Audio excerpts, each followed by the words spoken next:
দিনহাটার sub registry অফিসে জমি কেনা বেচা নিয়ে ঘুঘুর বাসা। সেই ঘুঘুর বাসার বিরুদ্ধে অফিসে এসে নানান অভিযোগ তুলে ধরলেন খোদ রাজ্যের উত্তরবঙ্গ উন্নয়ন মন্ত্রী উদয়ন গুহ।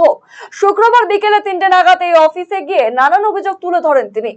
এমনকি দিনহাটা পৌরসভার প্রাক্তন ভাইস চেয়ারম্যান শুভময় চক্রবর্তী সহ বেশ কিছু ব্যক্তির কাছ থেকে প্রতারিত হওয়ার ব্যক্তিদের দিনহাটা থানার পুলিশের কাছে দ্বারস্থ হতে বলেন মন্ত্রী। এমনকি পুলিশকে সেই ঘটনায় দ্রুত পদক্ষেপ গ্রহণ করারও কথা বলেন তিনি।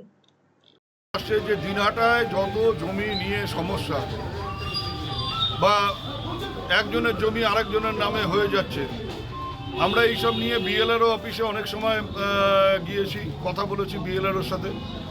ওরা বলে যে সাব রেজিস্ট্রি অফিস থেকে রেজিস্ট্রি হয়ে যখন কাগজ আসে সে তার উপর ভিত্তি করে আমরা খতিয়ান দিই।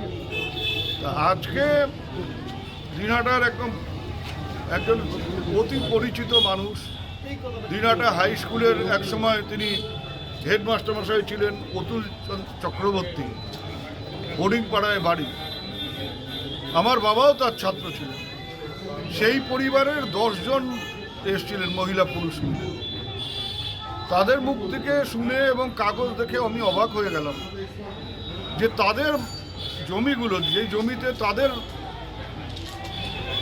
তারা ওয়ারিশ, তাদের হক আছে, সেই জমি বিক্রি হয়ে যাচ্ছে এবং বিক্রি করছে কে?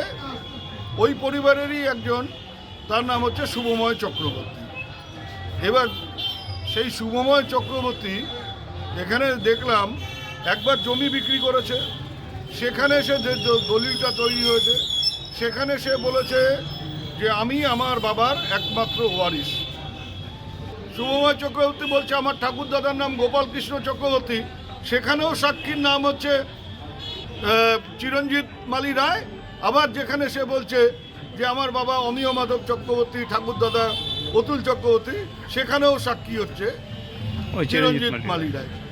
এই যে দালাল চক্র, এই যে দুর্নীতি, এই দুর্নীতির বাসা হচ্ছে সাব রেজিস্ট্রি অফিস এবং বিএলআরও অফিস। তার ফলে এই ধরনের হয়রানি সাধারণ মানুষকে হতে হবে।